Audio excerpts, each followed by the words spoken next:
Hey guys, and welcome back to my channel, where today we are doing a full-length review of Night in Silence by Seanan McGuire, the 12th book in the October Daye series.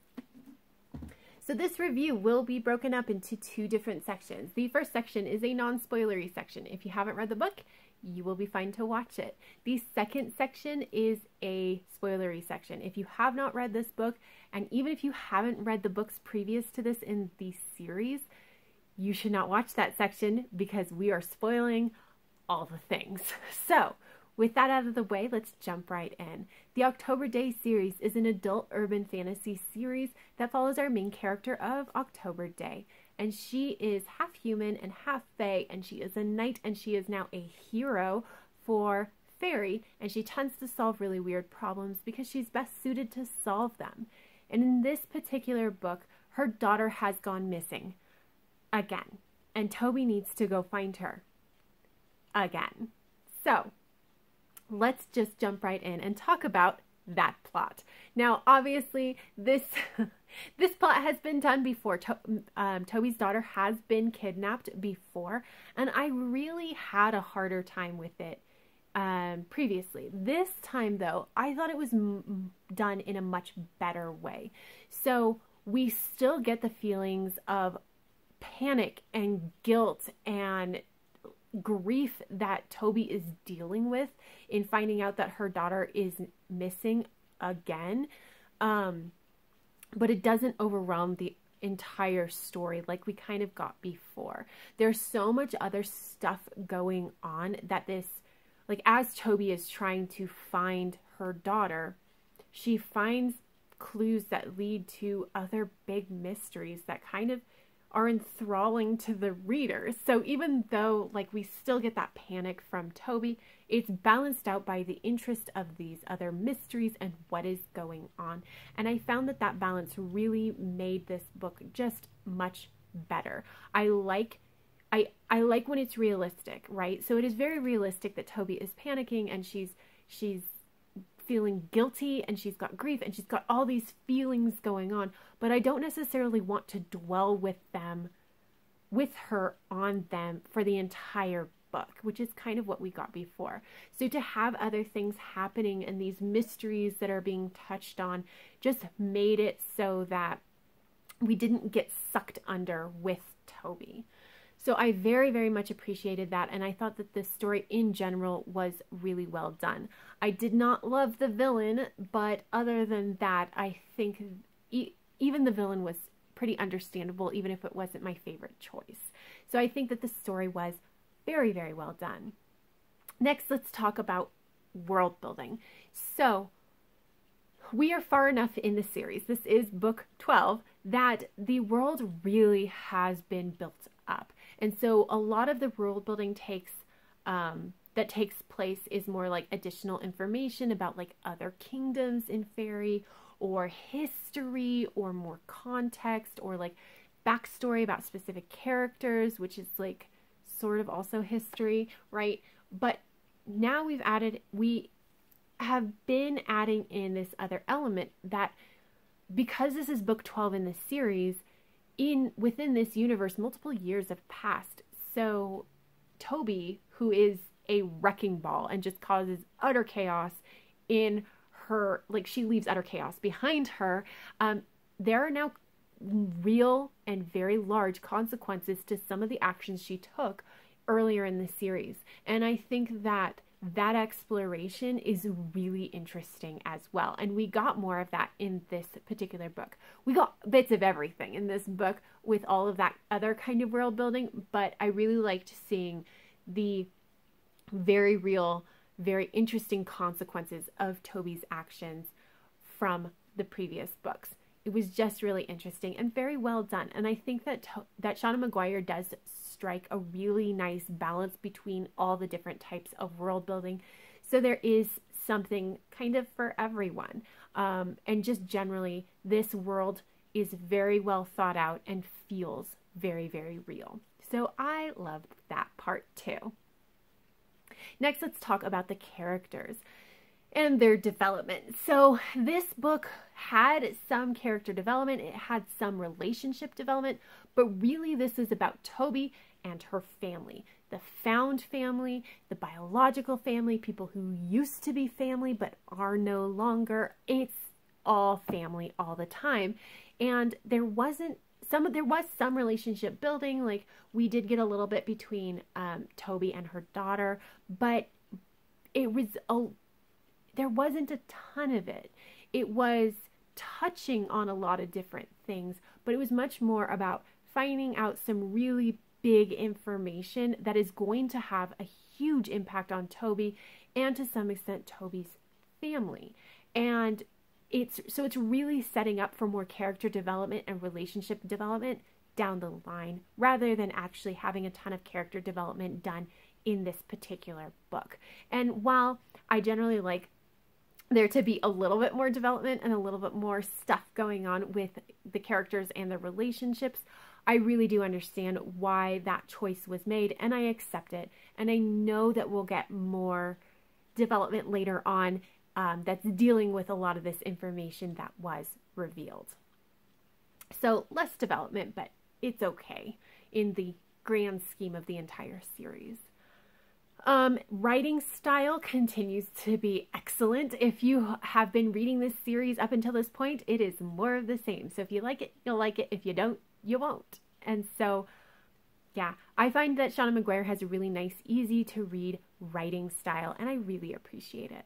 The pacing was mostly good. Like, it was, and when I say mostly, I mean like 99% of the time it was good. There were a few points where it did slow down a little bit, and I only really noticed it because I have read so many Seanan McGuire books recently, especially books in this series. But it felt like there were a couple points where we slowed down and really noticed the environment, and it became a little bit more atmospheric than what we're used to in these books. But then it jumped right back into the action. So it felt more like taking a breath, if you get what I'm saying. So it slowed down a little, not enough to be noticeable to most people, but obviously because I've been reading these books, it was very noticeable to me. And I didn't think that it really hindered from anything. I just, I didn't fully love it. But that's because I really like fast-paced, kind of less atmospheric books. Let's see. Content warnings. Let's talk about that, because I have not been good about giving content warnings for this series. It is something that I am actively working on. I'm just really bad at, like, when somebody points out that there is something that needs to be warned for, I'm like, oh yeah. It's just that when I'm reading it, I don't always realize, oh yes, I need to warn for this. So I'm working on it, which is why I haven't done it before, but I did want to mention that there is copious amounts of self-harm in these books. Toby's magic has to deal with blood, specifically her own blood. So self-harm does come into play quite a bit, and it is less so in the beginning books, but it definitely is as the series goes on. It is throughout the whole book. So if that is something you need to be careful of, this is probably not a series that is going to be good for you. And then the other, for your information kind of thing, this is not intended to be a standalone. You really need to read the previous books in this series, because there's a lot of big revelations that really have an impact if you've read the previous books. And if you haven't, it's barely going to be a blip on the radar. Like, it just does not have the same impact, and you're just not going to enjoy it nearly as much. And so I do not recommend reading this as a standalone. I really think you should be reading the previous books in this series. But overall, I thought that this was a very strong book. I really enjoyed it. And I ended up giving it 5 stars. So that is the end of my non-spoilery review. If you do not want to be spoiled for this book, you should go ahead and click away. Bye! Okay, so I have a few things before we get into the massive discussion that is Miranda. But I thought it was hilarious that we had a return of Danny, the indestructible bridge troll, deciding to ask personal questions and try to have a very deep conversation with Toby in the midst of, like, trying to track down these fairy animals that want to maim them. It's like, of course you do, Danny. That is awesome. I really liked Pardon me. I really liked Jocelyn as a character in the sense of she was super annoying. She was written so well. I liked her because she fulfilled her purpose very, very well. She was so self-entitled and just annoying. And I thought that Seanan McGuire did a very good job of writing her. Let's talk about Tybalt for a moment. I really appreciate that Tybalt was given a bit of a storyline in this book because there are very real consequences to Amandine having confined him. He knows, he feels like he is broken. He knows he needs to heal. He can't take the time to heal because he's king, but he also can't fulfill his responsibilities as a king because he's got all these things going on where he's kind of broken. And so he recognized the impossibility of this situation and that he needs to heal, but he just can't see how he can take the time to do so, or even how he goes about healing. And furthermore, wrap that all up in the whole, all of this makes me unworthy of being Toby's love. And it's just a really complicated mess that he's trying to deal with. And I really do appreciate that this was touched on. Now, it's not a super deep dive into it because that it can't be the focus of this particular book because we're trying to do so many other things. But I like that it wasn't just left alone because that wouldn't be realistic either. And so I just generally really appreciate how it was handled in this book. The other thing that I really appreciate that was touched on is actually May, because May as a fetch was created with at book 3 with all of Toby's memories. So even though she does not have a bond with Jillian, she feels like she does because she has these memories of this very profound love that Toby had and still has for Jillian. And so it feels like she's Jillian's mother, even though on some level she really does understand this is not my biological child, this is not my adopted child, like there is no bond between us. Like she understands all that, but she's also just, May also is just like, I have these feelings and like I'm like, she's my daughter. And I love how Toby deals with her. Toby doesn't try to like change May's mind and be like, but you're not her daughter. It's like Toby understands that even though that isn't the reality, like May is not Jillian's mom in any sense of the word. She understands that like May has all these memories and she's got all these feelings, and to May, in a very real sense, like those, like she can't escape this idea that she is Jillian's mom. And Toby handles it in a very, very nice way. And it really kind of touches on how do we deal with people who have mental health issues where their reality is not the reality that everybody else experiences, and how can we do that in a very understanding kind of way. And so I really appreciated Toby's approach, and I appreciate Seanan McGuire for even delving into that.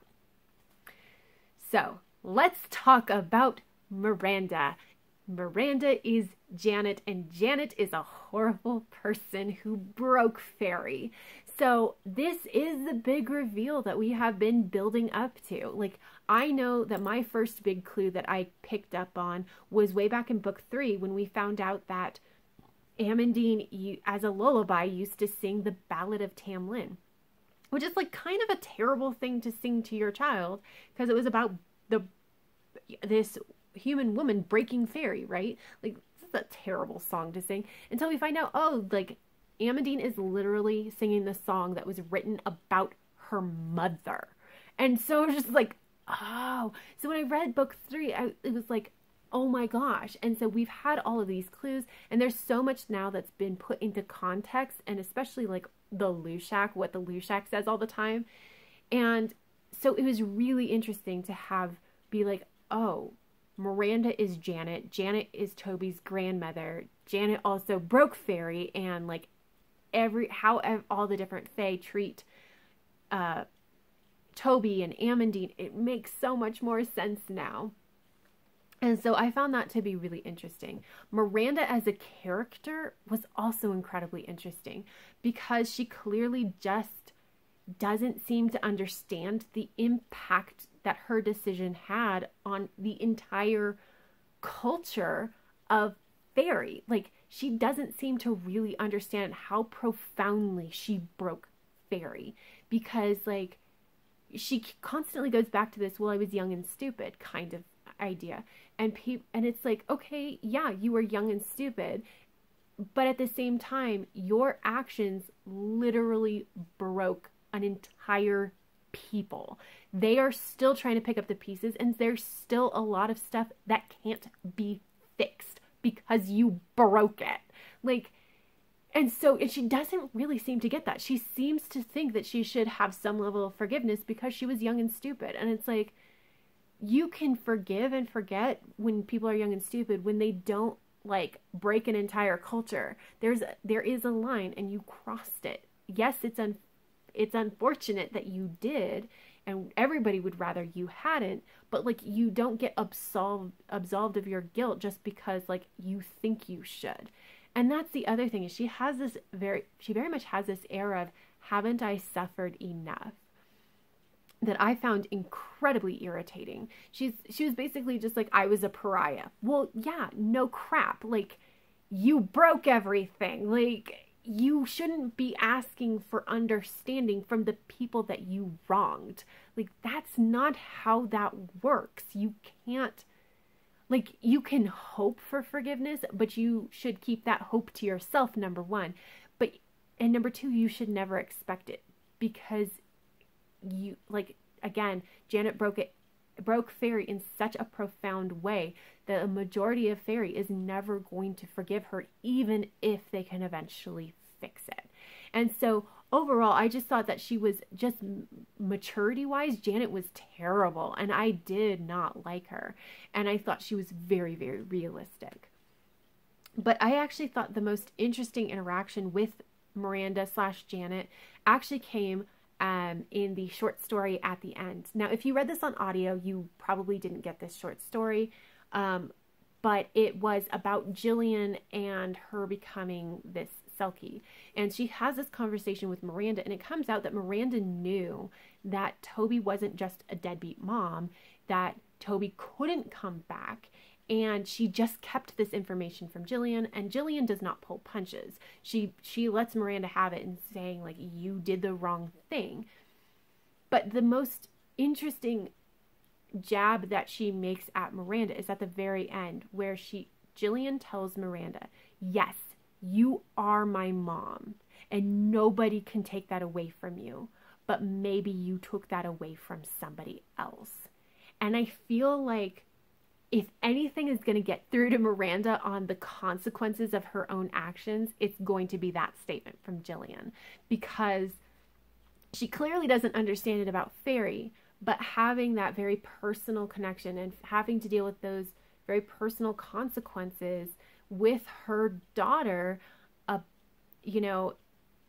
and having to work through it with Jillian, I think that might actually drive the point home better than anything else. And I will be very interested to see if that is actually the case. So I thought this was an amazing book and filled with so much good information, and I loved so much about it, and I very highly recommend it. But that is all I have. So let me know all your thoughts and feelings about this book down below if you've got them. But that's it, you guys. So until next time, have happy reading, and I will see you in the next video. Bye.